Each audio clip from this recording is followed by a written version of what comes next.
നമസ്കാരം, കർമ്മ ന്യൂസിലേക്ക് സ്വാഗതം. പശ്ചിമേഷ്യയിൽ അശാന്തി ഒഴിയുന്നില്ല എന്ന വാർത്തകളാണ് ഏറ്റവും ഒടുവിലും പുറത്തു വരുന്നത്. വെടിനിർത്തലിനെ ഒരു തരത്തിലും അംഗീകരിക്കില്ലെന്ന് ഇസ്രായേൽ ഒരിക്കൽ കൂടി വ്യക്തമാക്കിയിരിക്കുന്നു. ഞങ്ങളുടെ രാജ്യത്ത് നിന്നും തട്ടിക്കൊണ്ടുപോയ ബന്ദികൾ എവിടെ? ഇസ്രായേൽ പ്രധാനമന്ത്രി വീണ്ടും ചോദിക്കുകയാണ്. ഞങ്ങളുടെ പൗരന്മാരെ ബന്ദികളാക്കി വച്ചിരിക്കുന്നവരെ എത്രയും വേഗം വിട്ടയക്കുക. 2 ദിവസത്തെ സമയമാണ് ഈ ബെഞ്ചമിൻ നെതന്യാഹു ഹമാസിന് അനുവദിച്ചിരിക്കുന്നത്. 2 ദിവസത്തിനുള്ളിൽ അവശേഷിക്കുന്ന മുഴുവൻ ബന്ദികളെയും വിട്ടയച്ചില്ലെങ്കിൽ മാർച്ച് മാസം 10-ാം തീയതി റഫയിലേക്ക് ആക്രമണം നടത്തും. മാർച്ച് 10-ന് ശേഷം റഫയെ ചാരമാക്കുമെന്ന് ഇസ്രായേൽ പ്രധാനമന്ത്രി വ്യക്തമാക്കിയിരിക്കുകയാണ്. കാരണം ബെഞ്ചമിൻ നെതന്യാഹുവിന് മുന്നിൽ മറ്റു പോംവഴികളില്ല. ഒന്നുകിൽ യുദ്ധം അല്ലെങ്കിൽ മരണം. ഇതാണ് ബെഞ്ചമിൻ നെതന്യാഹു മുന്നോട്ട് വയ്ക്കുന്ന നയം. കഴിഞ്ഞ 4 മാസക്കാലമായി ഇസ്രായേലിന്റെ സേന ഗാസയിൽ രാവും പകലുമില്ലാതെ ആക്രമണം നടത്തി ഹമാസിന്റെ മുനയൊടിച്ചത്, അല്ലെ ഹമാസിന്റെ ശക്തി ക്ഷയിപ്പിച്ചത് ഏതെങ്കിലും ഒരു ദിവസം വൈകുന്നേരം വെടിനിർത്തൽ കരാറിൽ ഒപ്പിട്ട് മുണ്ടും മടക്കി തിരികെ പോകാനല്ല. ബെഞ്ചമിൻ നെതന്യാഹു പറയുന്നുണ്ട്, റഫയിലാകട്ടെ ഏത് ഇടത്താകട്ടെ ഹമാസിന്റെ ഭീകരവാദികൾ ഒളിച്ചിരുന്നാൽ അവിടെ എത്തി അവരെ തീർത്തിരിക്കും. അതിന് ഞങ്ങൾക്ക് യാതൊരു ഭയവുമില്ല. ഞങ്ങൾക്ക് അതിനുള്ള എല്ലാ സൈനിക ശേഷിയുമുണ്ട്. ഞങ്ങൾ ചോദിക്കുന്ന ഒരു കാര്യം മാത്രമാണ്, നിങ്ങൾ ബന്ദികളെ പൂർണ്ണമായും വിട്ടയക്കൂ. അതിനുശേഷം വെടിനിർത്തലിനെ കുറിച്ച് ചർച്ച ചെയ്യാൻ ഞങ്ങൾ തയ്യാറാണ്. കാരണം നിങ്ങളുമായുള്ള ചർച്ചകളിൽ, നിങ്ങളുമായുള്ള ഉടമ്പടികളിൽ ഞങ്ങൾക്ക് വിശ്വാസമില്ല. 7 ദിവസം നീണ്ടുനിന്ന വെടിനിർത്തൽ കരാറിലെ അനുഭവം കൂടി ഓർത്തെടുത്തുകൊണ്ടാണ് ബെഞ്ചമിൻ നെതന്യാഹു ഇപ്പോൾ ഏറ്റവും കടുത്ത തീരുമാനമെടുത്തിരിക്കുന്നത്. അന്ന് വെടിനിർത്തൽ കരാർ 7-ാം ദിവസം കടക്കുമ്പോൾ ഏകപക്ഷീയമായി ആ വെടിനിർത്തൽ കരാറിനെ ലംഘിച്ചത് ഹമാസാണ്. എന്തിനു വേണ്ടിയായിരുന്നു അന്ന് വെടിനിർത്തൽ കരാർ പ്രാബല്യത്തിൽ കൊണ്ടുവന്നത്? വെടിനിർത്തൽ കരാർ പ്രാബല്യത്തിൽ കൊണ്ടുവന്നത് ഹമാസിന് ആയുധങ്ങൾ സംഭരിക്കാനും ഹമാസിന്റെ ഭീകരവാദി നേതാക്കൾക്ക് രക്ഷപ്പെടാനുള്ള പഴുതൊരുക്കാനുമായിരുന്നു. മരണത്തെ മുഖാമുഖം കണ്ടതാണ് ഹമാസിന്റെ ഭീകരവാദി നേതാക്കൾ. ആയുധങ്ങളില്ലാതെ ഇസ്രായേൽ സേനയ്ക്ക് മുന്നിൽ മാപ്പിരന്നുകൊണ്ട് കീഴടങ്ങി തുടങ്ങിയിരുന്നു ഹമാസിന്റെ ഭീകരവാദികൾ. ആ സമയത്താണ് ഖത്തറിനെ കൊണ്ട് സമ്മർദ്ദം ചെലുത്തി ഇസ്രായേലുമായി വെടിനിർത്തൽ കരാർ പ്രാബല്യത്തിലാക്കിയത്. ഇസ്രായേൽ വെടിനിർത്തൽ കരാറിനെ അംഗീകരിച്ചു.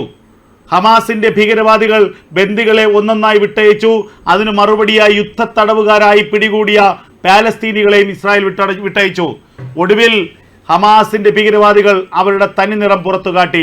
അവർ കയ്യിലുള്ള ബന്ദികളെ വിട്ടയക്കുന്നത് നിർത്തിവെച്ചു. കൂടാതെ തന്നെ ഇസ്രായേലിലേക്ക് റോക്കറ്റ് ആക്രമണം നടത്തി. ഇതോടുകൂടി വെടിനിർത്തൽ കരാറിന് നിയമസാധുതയില്ലാതായി. പ്രത്യാക്രമണം ആരംഭിച്ചു ഇസ്രായേൽ. ഹമാസിന്റെ എല്ലാ ശക്തി കേന്ദ്രങ്ങളിലേക്കും തെക്കൻ ഗാസയിലെ ഖാൻ യൂനിസ് അടക്കമുള്ള ജബിലി അടക്കമുള്ള മുഴുവൻ പ്രദേശങ്ങളെയും ആഴ്ചകൾ കൊണ്ട് കത്തിച്ചാരമാക്കി മാറ്റി ഇസ്രായേൽ സേന. അതിനുശേഷം ഇവിടങ്ങളിൽ നിന്നെല്ലാം പലായനം ചെയ്ത ഹമാസിന്റെ ഭീകരവാദികൾ ചെന്ന് അഭയം പ്രാപിച്ചിരിക്കുന്നത് ഈജിപ്തിന്റെ അതിർത്തിയിലുള്ള റഫയിലാണ്. ആ റഫയിലേക്ക് സൈനിക വിന്യാസം നടത്തുകയാണ് ഇസ്രായേൽ. അപ്പോൾ കരഞ്ഞു കേഴുകയാണ് ഹമാസിന്റെ ഭീകരവാദികൾ. ഇതാ റഫയിലേക്ക് ആക്രമണം വരുന്നു. സാധാരണക്കാരായ അഭയാർത്ഥികൾ കൊല്ലപ്പെടും, സ്ത്രീകളും കുട്ടികളും കൊല്ലപ്പെടും. അതുകൊണ്ട് ഇസ്രായേലിനെ എങ്ങനെയെങ്കിലും തളയ്ക്കണം, ഇസ്രായേലിനെ എങ്ങനെയെങ്കിലും തടയണം.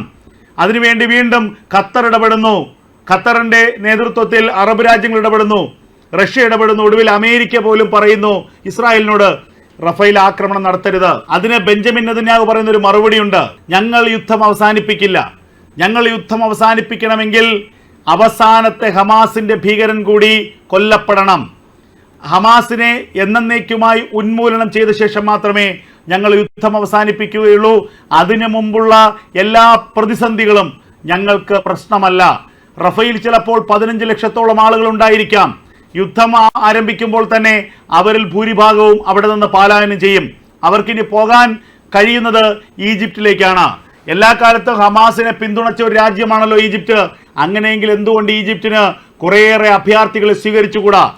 നിങ്ങൾക്ക് പാലസ്തീനികൾക്ക് അഭയം കൊടുക്കാൻ എന്തിനാണ് നിങ്ങൾ മടിക്കുന്നത്?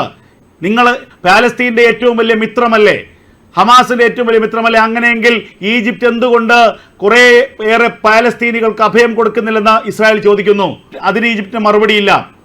പാലസ്തീനികളെ ഞങ്ങൾക്ക് ഉൾക്കൊള്ളാനാകില്ലെന്ന ഒരു വരി മാത്രമാണ് ഈജിപ്റ്റ് പറയുന്നത്. ഉൾക്കൊള്ളാനാകില്ലെന്ന് പറയുക മാത്രമല്ല, റഫ അതിർത്തിയിൽ ഈജിപ്തിന്റെ നിയന്ത്രണ രേഖയ്ക്കുള്ളിൽ വലിയ കൂറ്റൻ മതിലുകൾ പണിയുകയാണ്.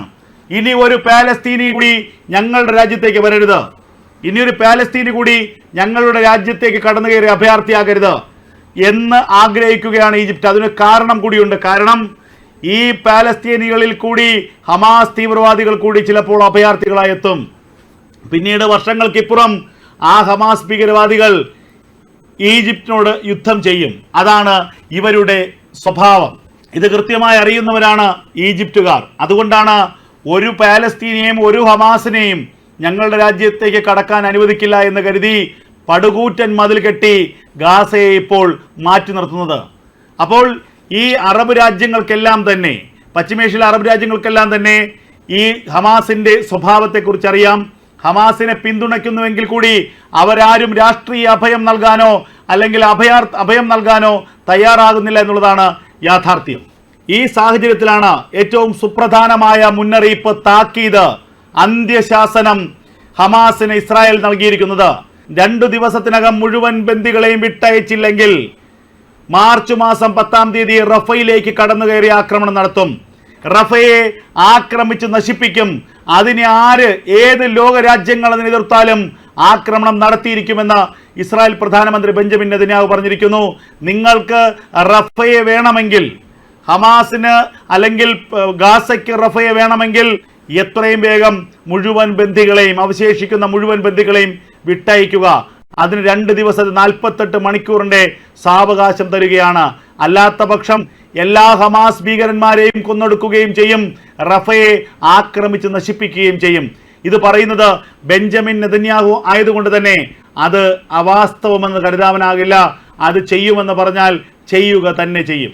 അതേസമയം വെടിനിർത്തലിന് വേണ്ടി വലിയ സമ്മർദ്ദമാണ് രാജ്യാന്തര തലത്തിൽ നടക്കുന്നത്. ഖത്തർ അടക്കമുള്ള രാജ്യങ്ങൾ വീണ്ടും വീണ്ടും ഇസ്രായേലിന് മേൽ വെടിനിർത്തലിനുള്ള വലിയ സമ്മർദ്ദം ചെലുത്തുന്നു.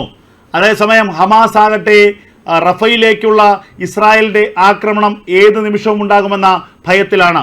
റഫയിലെ അഭയാർത്ഥി ക്യാമ്പുകൾ മാത്രമാണ് ഈ ഹമാസിന്റെ ഭീകരർക്കുള്ള ഇപ്പോഴുള്ള ഒളിത്താവളം. ഗാസയിലെ മറ്റെല്ലാ പ്രദേശങ്ങളിൽ നിന്നും ഹമാസിന്റെ ഭീകര കേന്ദ്രങ്ങൾ നശിപ്പിക്കപ്പെട്ടു കഴിഞ്ഞു. മറ്റെല്ലാ പ്രദേശങ്ങളിൽ നിന്നും ഹമാസിന്റെ ഭീകരവാദികൾക്ക് പലായനം ചെയ്യേണ്ടി വന്നു. ഏറ്റവും ഒടുവിലായി റഫ എന്ന പട്ടണപ്രദേശത്ത് മാത്രമാണ് ഇവർക്ക് ഒളിവിൽ കഴിയാനുള്ള സ്ഥലമുള്ളത്. അവിടെ സർക്കാരിൻ്റെയും അവിടെ UN-ൻ്റെയും മറ്റ് സംഘടനകളുമായി നിരവധി അഭയാർത്ഥി ക്യാമ്പുകളുണ്ട്. 15 ലക്ഷത്തോളം ആളുകൾ ഇപ്പോഴും അവിടെ അഭയാർത്ഥികളായി കഴിയുന്നു എന്നുള്ളതാണ് ലഭിക്കുന്ന വിവരം. അത്തരത്തിൽ അഭയാർത്ഥി ക്യാമ്പുകൾക്കുള്ളിൽ കഴിയുന്ന ആളുകൾക്കിടയിൽ വേഷപ്രച്ഛന്നരായി രഹസ്യ സ്വഭാവത്തോടുകൂടി ഒളിച്ചിരിക്കുകയാണ് ഹമാസിന്റെ ഭീകരവാദികൾ. ഇവരെ കണ്ടെത്തുകയാണ് ഇസ്രായേൽ സേനയുടെ ലക്ഷ്യം, IDF-ന്റെ ലക്ഷ്യം. ഇവരെ കണ്ടെത്തി കൊന്നൊടുക്കുക. അതിനുള്ള വമ്പൻ സൈനിക നീക്കമാണ് ഇസ്രായേൽ ഇപ്പോൾ ആരംഭിക്കാനൊരുങ്ങുന്നത്. ചിലപ്പോൾ ആ സൈനിക നീക്കത്തിൽ സാധാരണക്കാർ കൊല്ലപ്പെടാമെന്ന് ഇസ്രായേൽ തന്നെ പറയുന്നുണ്ട്.